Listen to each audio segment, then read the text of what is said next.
أعوذ بالله من الشيطان الرجيم بسم الله الرحمن الرحيم الحمد لله رب العالمين والصلاة والسلام على رسول الكريم وعلى آله وصحبه ومن استنى بسنة إلى يوم الدين.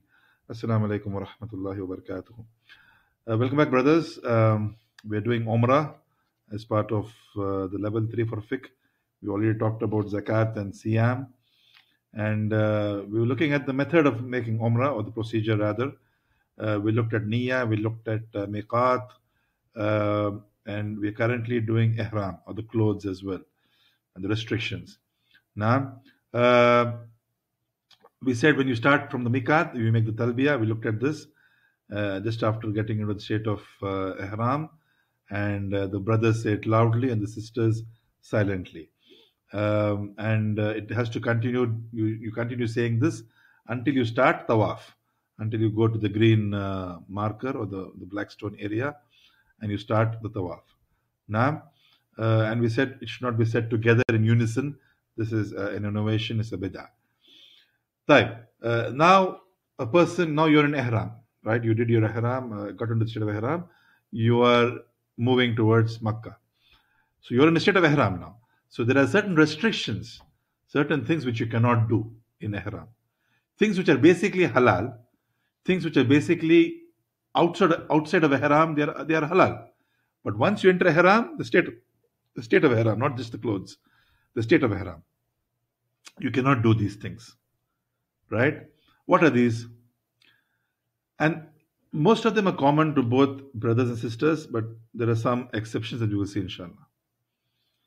So, number one is for the brothers to wear stitched clothes, regular clothes, which, when we say stitched, again, it covers the contours of the body, the shape of the body, stitched around the shape of the body, like shirts, pants, shoes, and so on and so forth. Caps, baseball caps, all these are not allowed in Ihram, right? But you can hold an umbrella over your head, that's fine, if it's too hot or if it's raining or whatever, but you can't wear a cap on your head.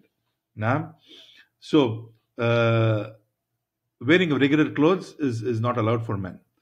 The last column there, you can see something called Fidiyah, compensation. And you see Adhaa. It's, in English, that's the closest you can give, I suppose.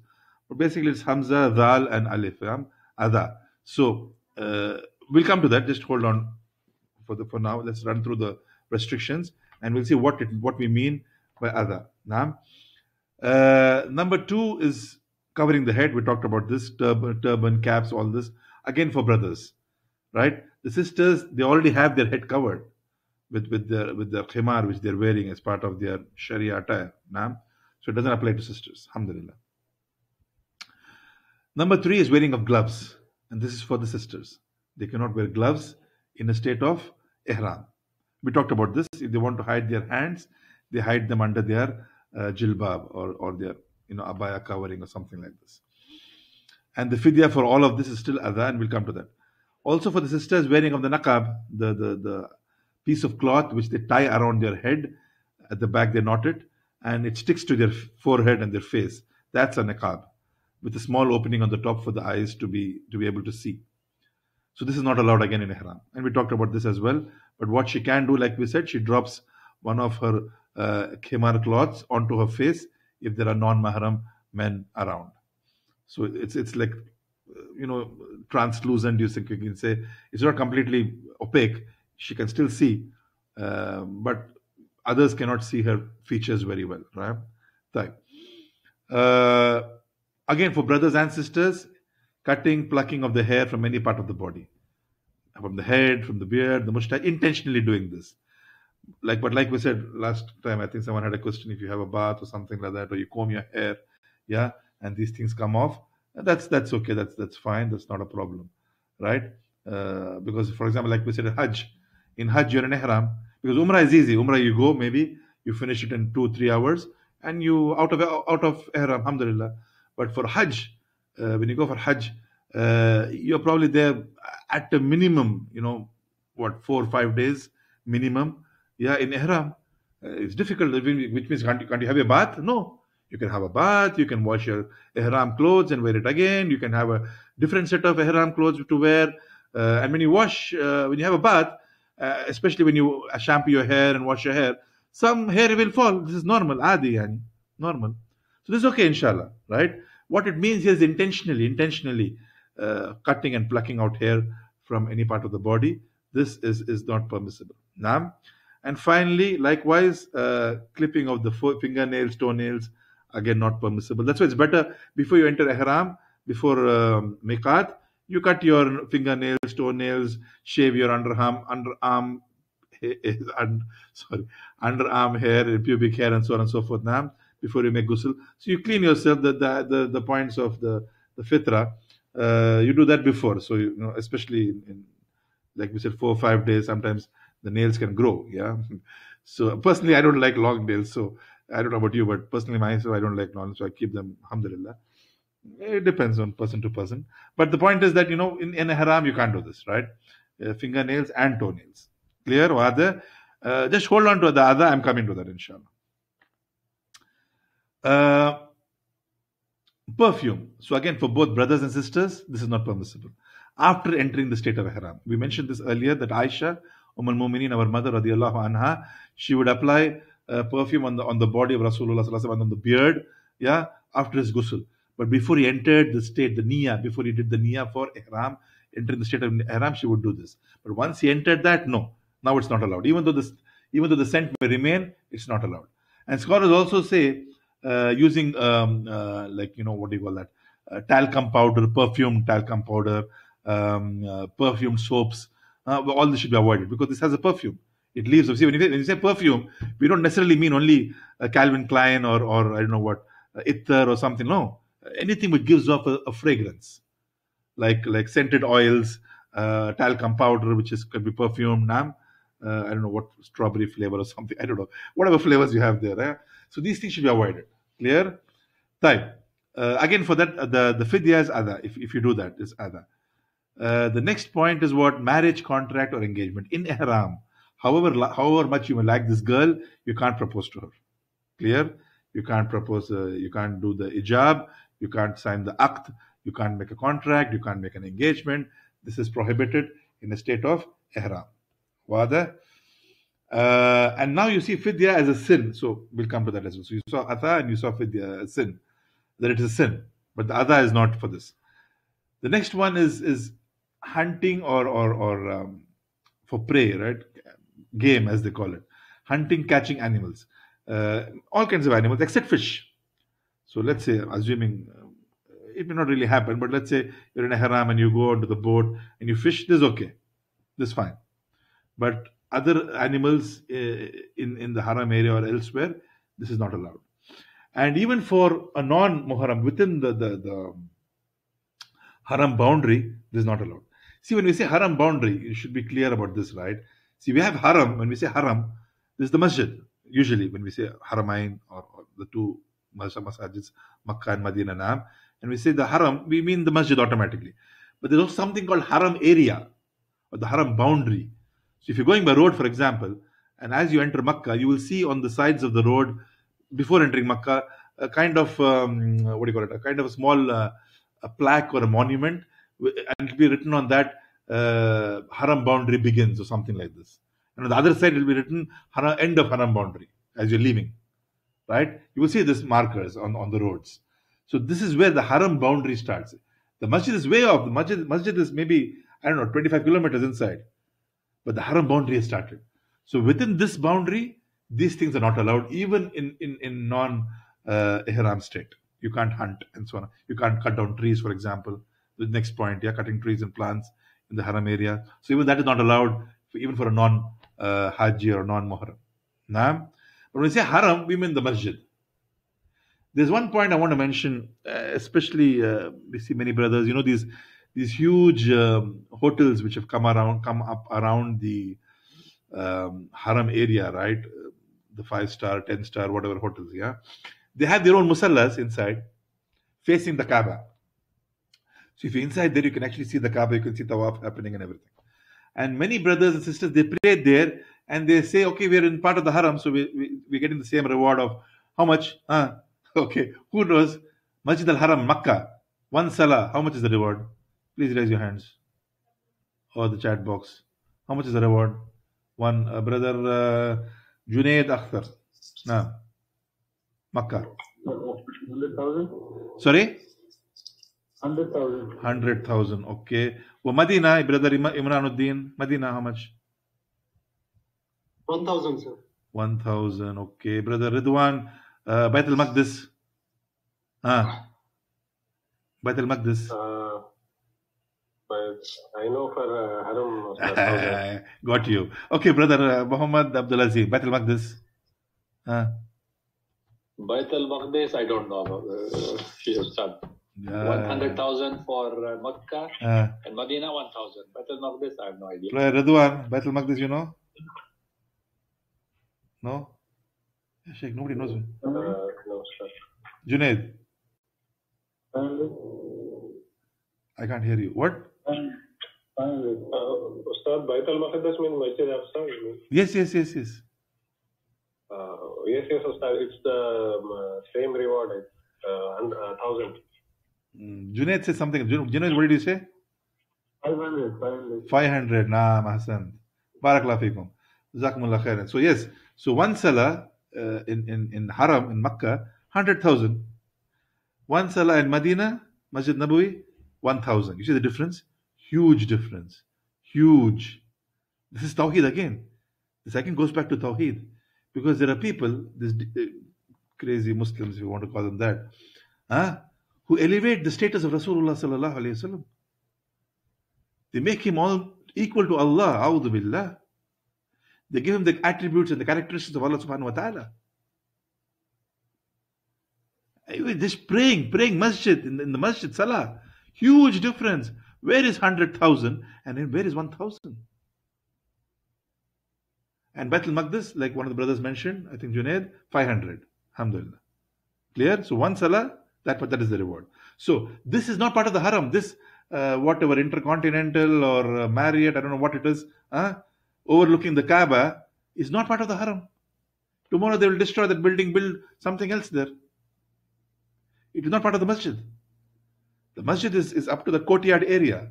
Even the area outside, the white tiles, where you can sit down and, all these birds come and everything, and the children play around. Yeah, that is also part of the courtyard of the masjid. This is okay, inshallah.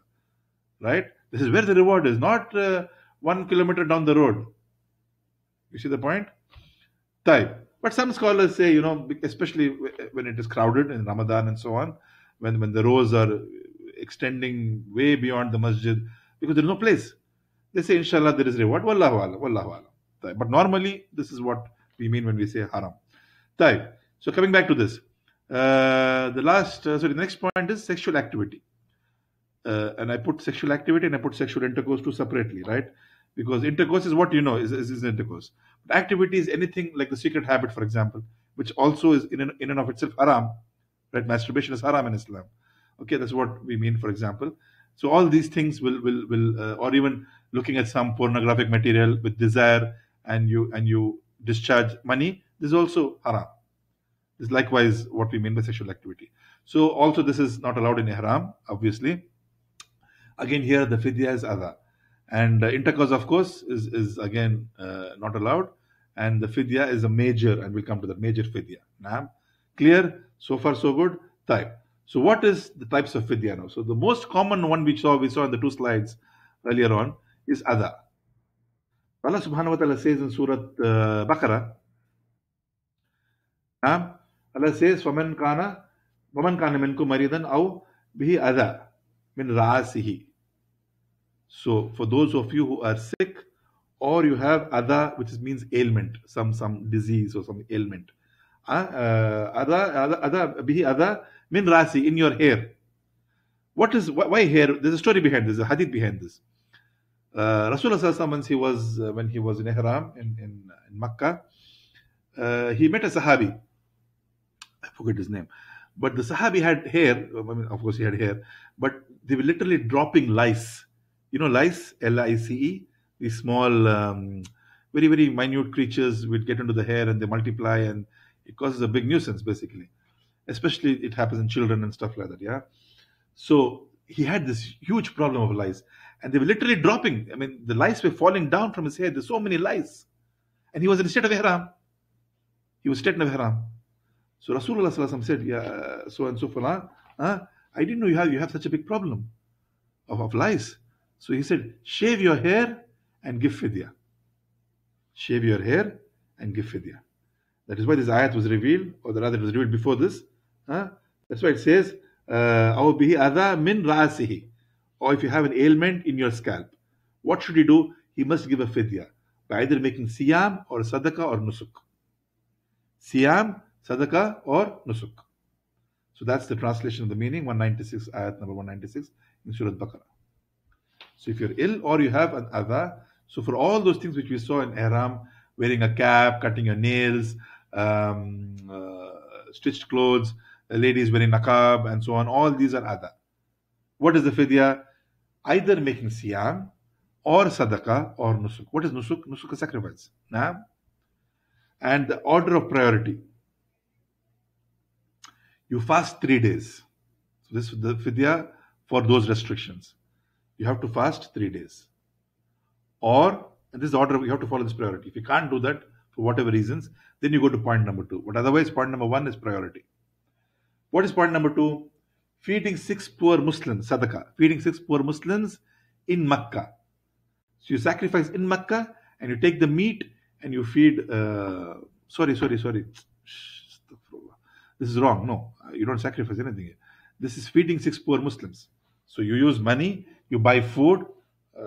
Usually in this part, in that region, Makkah and so on, they eat rice. Usually they eat rice. This is the staple food. So half a sa of rice each for 6 poor Muslims of Makkah. So you feed them within Makkah. And if you can't do that as well, you don't have money, for example, or whatever, you can't find rice, whatever, or the shops are closed, I don't know. Yeah, then you go to number 3, which is now sacrificing in Makkah a sheep, or basically the anam category of animals. We saw this also earlier in zakat. So a sheep, or 1/7 portion of a cow, or 1/7 portion of a camel, and distributing that to the poor in Makkah. So everything happens in Makkah. So you cannot leave until you do this stuff in Makkah if you do an ihram restriction. Wada? Clear? Type. For hunting for hunting, catching animals and so on, we saw the fidya was equal. So basically what?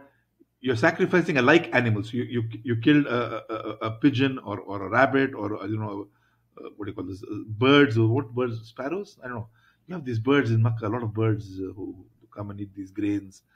I really don't know what kind of birds those are. Anyway, so let's say you happen to kill that bird, la qadarallah, in ihram. So a likewise sacrifice you have to do for the same amount, either a camel or a cow or a sheep, and distribute it to the poor. Now, and if you cannot do that, you feed the poor Muslims again in Makkah 1/4 of a sa this time, not half a sa, 1/4 of a sa. If you cannot do that as well, you fast a day for every poor Muslim if you were able to feed. So the point number 2, you're going to feed 1/4 of a sa. Let's say the amount comes to, I don't know, 4 Muslims, poor Muslims, and it comes to, I don't know, 100 riyals, for example, yeah? And you don't have 100 riyals. So now you're going to feed with 100 riyals, you're going to feed the poor Muslims. I'm assuming I'm going to feed 4. So now I will fast 4 days because I was going to feed 4 Muslims, 100 riyals. That's how I calculated for 100 riyals, 4 Muslims. But because I don't have 100 riyals for whatever reasons, I go to point number 3, which is now I need to fast. But how many days? The number of Muslims I was going to feed anyway in point number 2, which is 4. So I fast 4 days, for example.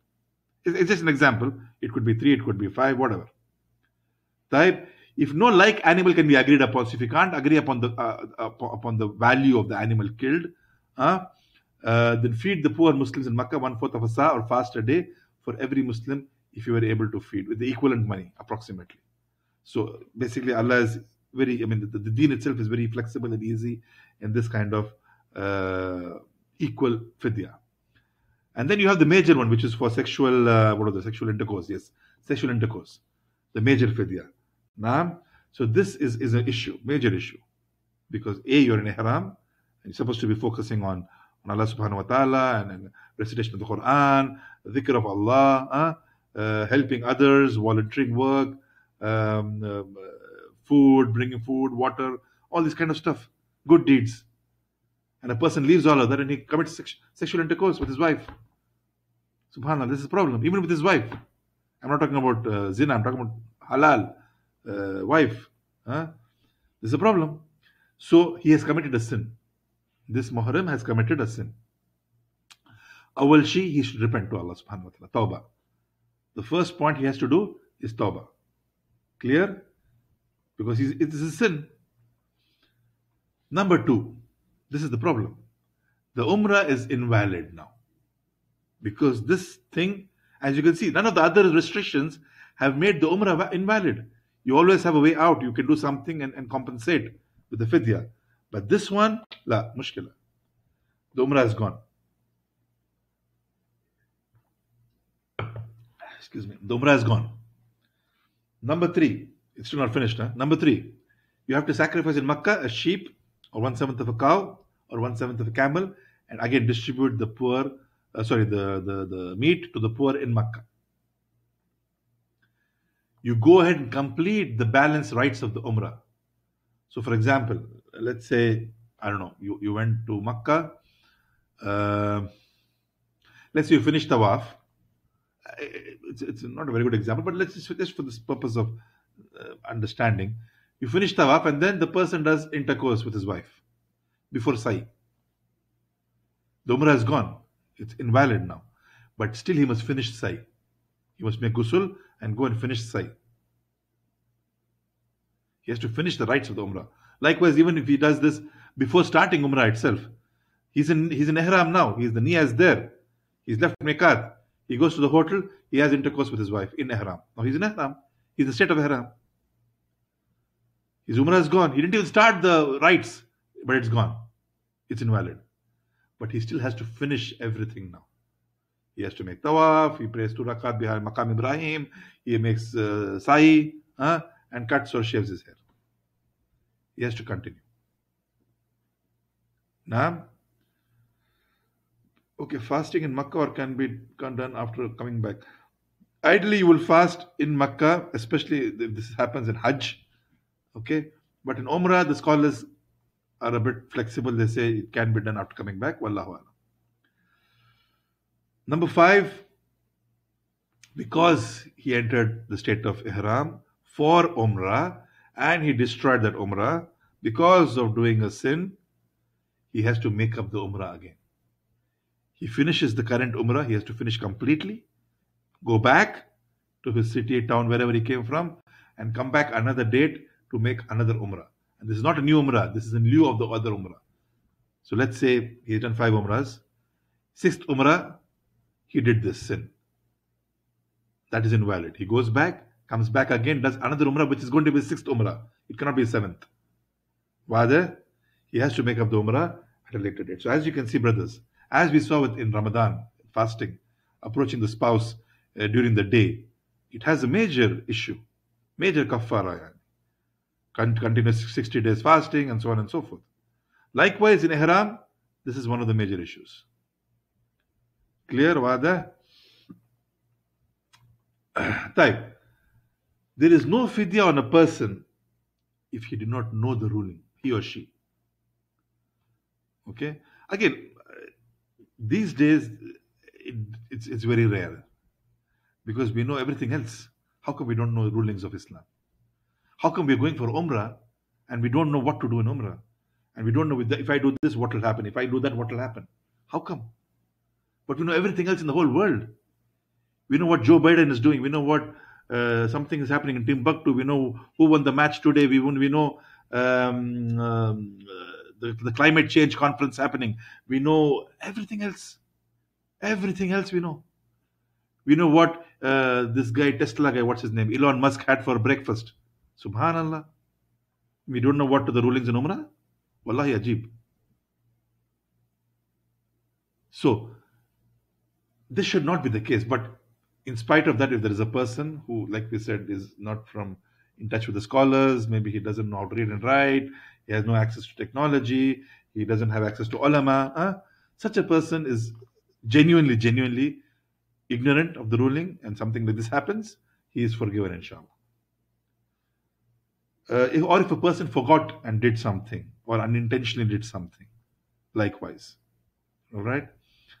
And finally, under compulsion. So if a person was under compulsion, like you saw in Ramadan, fasting of Ramadan, yeah, where the wife, let's say, is compelled in the daytime to have intercourse with the husband, and the husband is stronger, so he forces himself. Like we said, there is no kafara for her. Right? Likewise here. So these are the three exceptions to the rule of Fidiyah. So all restrictions, prohibitions, and ibadat, any acts of worship done out of ignorance, unintentional or under compulsion, there is no sin. This is a general rule, general fiqh principle and general rule that if the person is genuinely ignorant, he is forgiven, inshallah. Barakallahu fikum. Tayyib. So the next thing, what you are going to do, so you are in Ihram, you entered Makkah. This is an old picture actually, once, at some point in time, the Tawaaf area was like this. When they were going to expand the Tawaaf area, I think this was like maybe, 8-9 years back, I think. They had built these two bridges around the Kaaba, and people could also make Tawaaf there, and wheelchairs were allowed. And mashallah, alhamdulillah. And we thank Allah that we are back to normalcy in the Haramain at least, and we ask Allah to make it again easy for us and normal for us in praying next to each other in the proper Jamaat, in the masajid as well, inshallah. Type. So we're going to start with Tawaaf. How am I doing time? Yeah, I have time. So let's start with Tawaaf. See, if you finish fiqh early, before the stipulated time of 15 weeks or so, we're going to use the classes for Seerah, because I need time for Seerah. I'm still lagging in Seerah, and maybe do some special class as well for Seerah, inshallah. But anyway, so Tawaaf. So again, as in any other act of worship, it has shurut, it has conditions. First is the niyyah. You have to have the niyyah to make. So if you just go and circumambulate the Kaaba even 100 times, it's not considered valid until there is a niyyah. So the intention is there. Intention has to be there. Obviously, this is there because when you go, if I catch somebody in Ihram going from the hotel towards the Haram and ask, brother, Jazakallah khair, where are you going? Say, I'm going for Tawaaf. Khalas. That's the intention. Are you crazy? I'm going for Tawaaf. Khalas. That's the intention. Khalas. Taib. And you should be in a state of Tahara. And this is the most sound opinion, inshallah, that you must be in a state of Tahara. So let's say you reach the hotel, and on the way from Miqat, your wudu breaks. So you make wudu again, you whatever it requires, you make wudu, and now you go for Tawaaf. Or you can do it also in the Hamamat, in the Haram area. So Tawaaf, as we all know, I'm kind of going quickly with this because all of you, alhamdulillah, have done Umrah, I'm sure, inshallah. So, but if you have any questions, we can definitely answer them. So you circle the Kaaba 7 times, continuous, without a long break. Tabi Ustad, what do I do if there is Salah? What will you do if there is Salah? So let's say I make 3 circuits, right? And now it is the Iqamat is given for Salatul whatever, Dhuhr, for example. What do I do? Do I pray Dhuhr or do I continue my Tawaaf? Brother Rahim. Rahim. Thank you. Yes, Sheikh, we pray Dhuhr, then we continue our Tawaaf. You pray Dhuhr and you continue. But I said, you continue from where? Which circuit? From if we finish the 3rd one, then we'll start with the 4th one after the Salah. But there was a break, no? There was a long break. It's okay? Yes, Sheikh, we are still in the state of Ihram and we are still continuing our Tawaaf, so I think it's okay. 5 marks cut for you, Brother Rahim. Yes, Sheikh? 5 marks I'm going to cut for you. 10 marks. I'm sorry. 10 marks, no? Yeah, he said two times. Shake, 2 times. So anyway. Sorry, Ustad, sir. Yes. Alhamdulillah. So yes, so if there is Salah, if there is Iqamat, this is Fard. And Salah takes precedence in the pillars of Islam compared to Hajj or Umrah. So you give precedence to the Fard Salah. You cannot delay that. And automatically everybody knows this and everybody joins the what do you call it? The Jamaat, and alhamdulillah, you pray. Once you finish, like the brother said, you continue. So if you finish 3 rounds, you continue with the 4th. Even though there's a pause of 10 minutes, for example, it's okay. No problem, inshallah. Right? So, 7 continuous times, keeping the Kaaba on the left side, as we all know, we go counterclockwise around the Kaaba. Naam? And please mute your microphones. What about the Sama? What about the Brother Junaid, your sound is quality is not good. I can't hear your question. If you can type it in the chat box, please. Yeah, just put it in the chat box, inshallah. Barakallah fiik. Type. So those were the conditions, the shurut for tawaf. So before starting tawaf, these are the conditions we should have. You should be in tahara, the niyyah should be there, and the condition is that you should circle 7 times. That's a condition. Right? Now you entered Masjid al-Haram and you do the same dua as you do with any masjid. There is no difference. Right? And some people, they say, okay, you have to enter from, I don't know, gate number 1. So, and you keep your eyes closed, you put a, I don't know, handkerchief, blindfold yourself. The first thing you do see, you have to see the Kaaba. When you make a dua, it is answered. This is a bid'ah. There is no dalil for this. You can enter from any door, you can enter from the sky, anything, no problem, inshallah. Okay, so there is no basis for this. And I'm sure you've heard of these things. So they say you have to enter on this particular door because it is bang, when you enter it, you see the Kaaba directly and keep your eyes closed, don't see anything else. And you open your eyes, you see the Kaaba in front of you and you make a dua, it's accepted. La ya shaykh. We need dalil. Taib. So there is nothing like this. But you can enter from any door, any gate, whatever, yeah. Also from the top, the first floor, that's also okay, inshallah. And you recite the dua which you recite for entering any masjid, the same dua is recited. Excuse me, it is also mentioned in the book. Bismillah wa salatu wa salam ala Rasulullah, Allahumma aftani abwaba rahmatik. So, oh Allah, open the doors of mercy, or your doors of mercy, and you make this dua. And you proceed towards the black stone. Before this, let's say you entered the Haram now, and Iqamat is given. No, that's not a very good example. Okay, let's say you enter the Haram now, all right, and you're tired because you didn't go to the hotel, you came from the bus, for example, straight to the Haram. You're exhausted. You want to sit down before you start your tawaf. What should you do?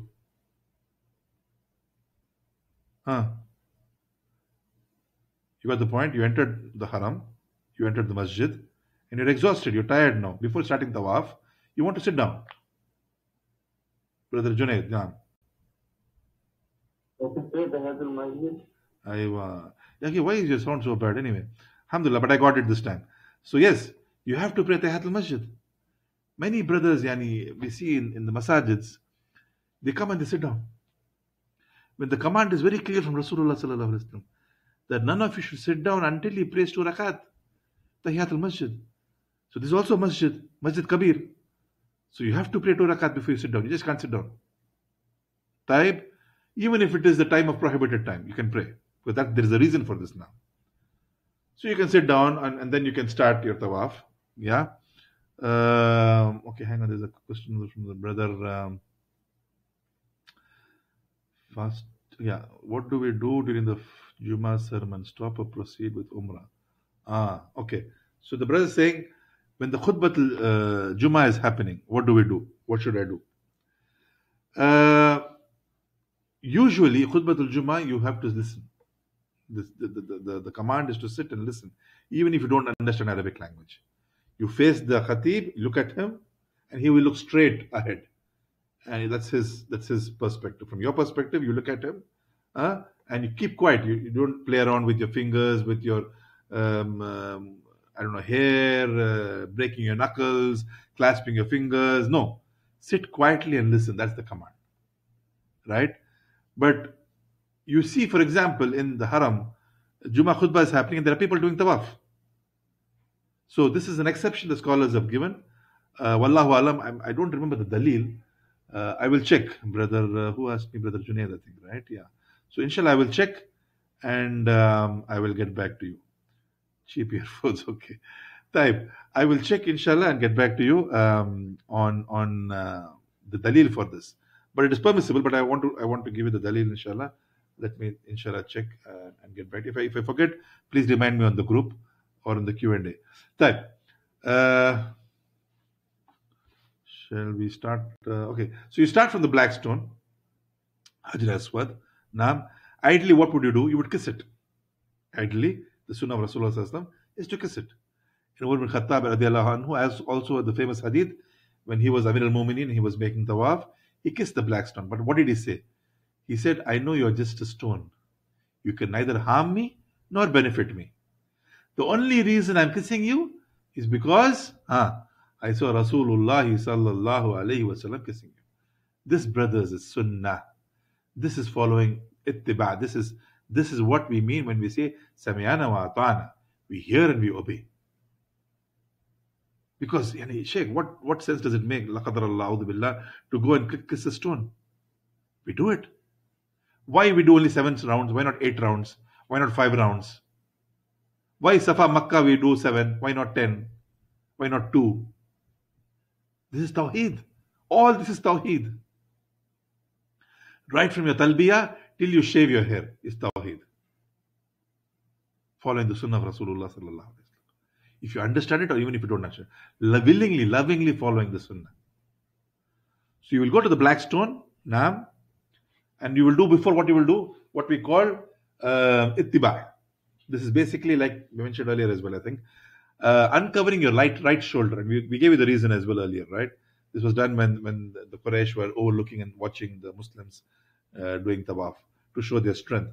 So uncovering the right shoulder, so we put the rida under the armpit and flap it over the left shoulder. So your right shoulder is uncovered. This is only for tawaf, brothers. Again, we see many brothers make this mistake. After the tawaf, they do 2 rakat, Maqam Ibrahim, the shoulder is uncovered. They're making sa'i, shoulder is uncovered. No, this is only for tawaf, only for tawaf. Once tawaf is finished, cover back your shoulders and go and pray 2 rakat. You start off facing the black stone, obviously, and ideally you will kiss it. If you can't kiss it, what do? You touch the black stone with your right hand and kiss your hand. Kiss the stone. Touching the black stone with the right hand, then kissing the stone, or touching the black stone with the right hand, then kissing the hand. Okay, sorry. Yeah. Okay. So ideally you will touch the black stone and then kiss it. Right? This is what we said. If you can't do this because of the crowd and because of whatever reason, it's barricaded or something. Oh no, the crowd, let's say the crowd, for example. Then what will you do? You can still touch it, but you can't kiss it. You don't have the place to go and kiss it. So you touch the black stone with your right hand, no left hand, right hand always. And then kiss your hand. If you can't even do that, it's out of reach, inaccessible. Then you point to the black stone with your right hand. But now you do not kiss your hand because you didn't touch the black stone. You don't kiss your hand. You just point with your right hand. That's it. So this is again in order. A, if not A, B, if not B, C. But the point of C, many brothers again make this mistake. They point to the black stone, but they kiss their hand again. No. Now you don't kiss your hand because you didn't touch the stone. Clear? And this is the sunnah of Rasulullah Sallallahu Alaihi Wasallam. He was making tawaf on his camel in Fatah Makkah, when Makkah was conquered. And we'll talk about this inshallah in Sirah. He was making tawaf and he was using a stick and pointing with the stick towards the black stone. And he did not kiss the stick. Clear? Time. And saying, there is dua. Okay, the point of the duas, and I highly recommend the Hisnul Muslim as a book. If you don't have this, it's also available on the internet. Let me know if you don't have the link. I will send it to you, inshallah. The Fortress of Muslim or Hisnul Muslim. Very, very, very good book, because it has a sound, authentic collection of supplications and duas for various occasions. Not only Umrah, right from getting up in the morning to going to bed in the night, other acts of worship, salah, saum, zakah, hajj, the sunnah, masnoon dua as they call it, it is mentioned in the book. It's a small book, few riyals, alhamdulillah, available in most Islamic bookshops.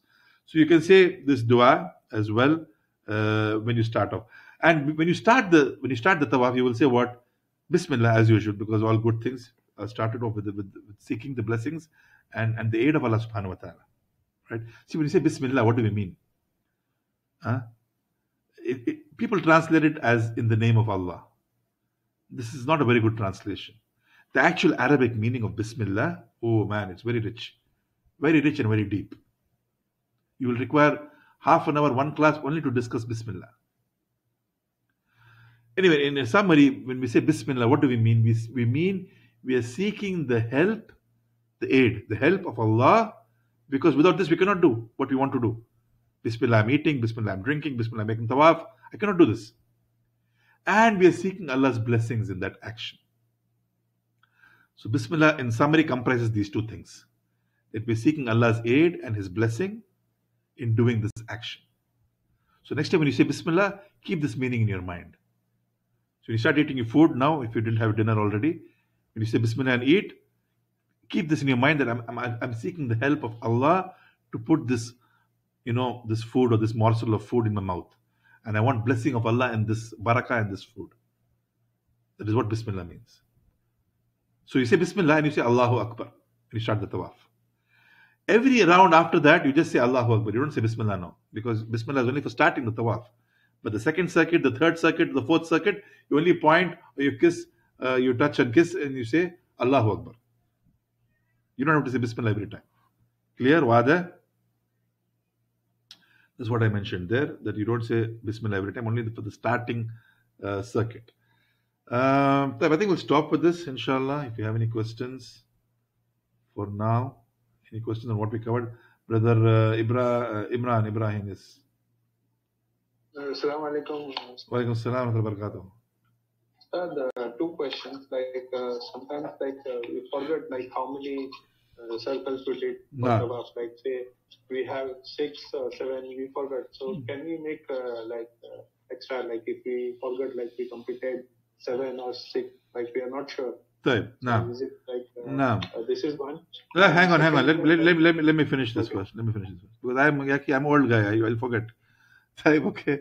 So the first sual is, and this happens, especially when you're talking to your children, talking to your family, looking around here and there, you tend to lose focus. But it can happen. Shaitan can come to you and you can forget. So there's a basic principle in fiqh, right? And we this I think we discussed also this when we talked about Salah in level 1, that you go with what you're sure of, yaqeen. And the shubha, the doubts, do not overcome yaqeen, certainty. So don't allow any doubts to come to you, because this will come to you. What you're sure of, you take this. And this commonly happens, and usually my children, they try to play games with me on this with Tawaaf, right? So let's say I'm doing Tawaaf, for example, and I'm saying, okay, we finished 3 rounds. They will say, no, we're getting into the 4th. They're trying to confuse me. Yeah. So you try to stick to one formula, one rule, easier to remember then. And especially with your family, when you're with your family, everybody will remember, and inshallah, you will not have an issue. But the point is, the principle of fiqh is what? You stick with what you're sure.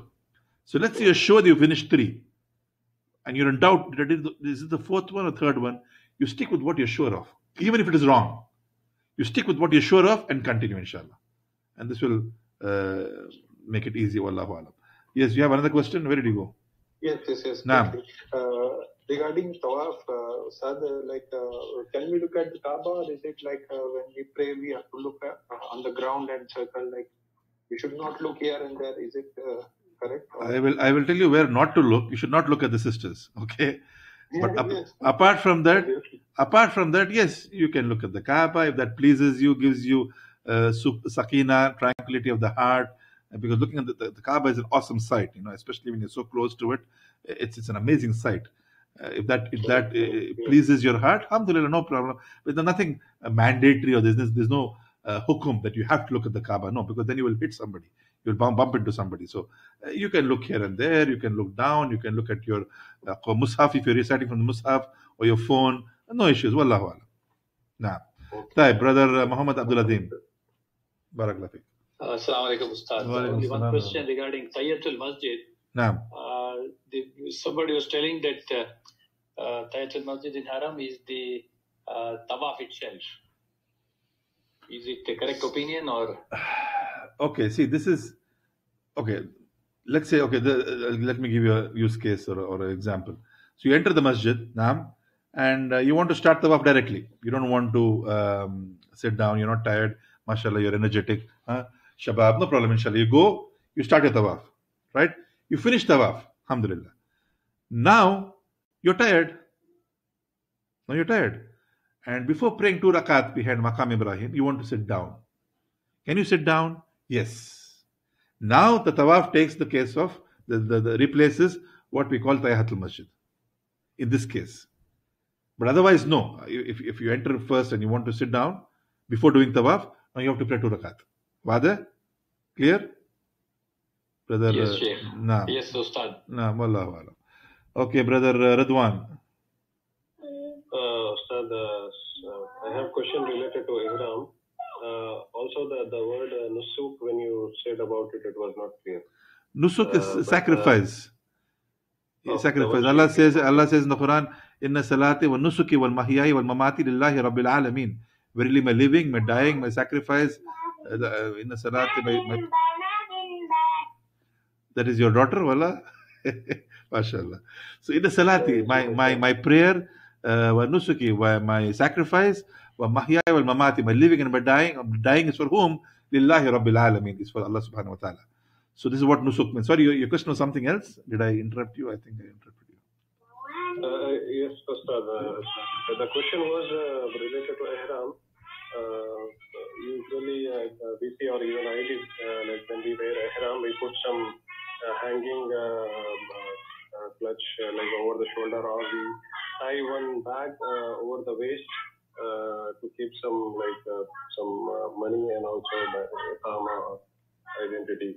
Is this allowed? Yeah, so the pouch or something to keep the wallet and the phone. Yeah, this is permissible, inshallah, because no, it's not something stitched on your body. Normally, you will not wear this, right? When you're dressed to go to office, you don't wear a pouch around your vest. It doesn't. It's not stitched around the shape of your body. It can be loose. It can be hanging down. You clip it on. You clip it off. This is fine, inshallah. This is permissible. Wallahu alam. This is allowed, inshallah, to keep the valuables and stuff. Wallahu alam. Brother Luqman. Wa alaikum assalam wa barakatuh. I have two questions regarding this. When we enter in Haram, when we see first time Kaaba, so that time can we make dua? And the second, during the Tawaaf, there is any specific dua?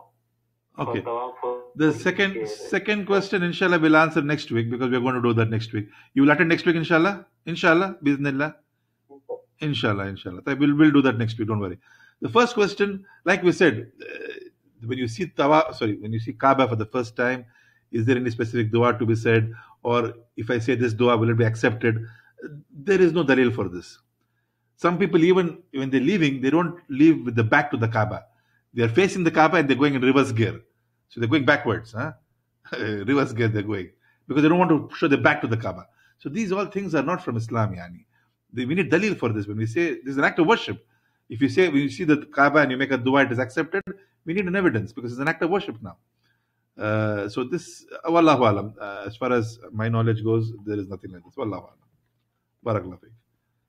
And the second question, inshallah, we'll do this next week, inshallah. Taib, jazakumullah khairan. So enough for now. So I can go and have my dinner, inshallah. Barakallahu feekum. We'll see you, inshallah, next week. سبحانك اللهم وبحمدك أشهد أن لا إله إلا أنت أستغفرك وأتوب إليك وآخر دعوانا أن الحمد لله رب العالمين السلام عليكم ورحمة الله وبركاته.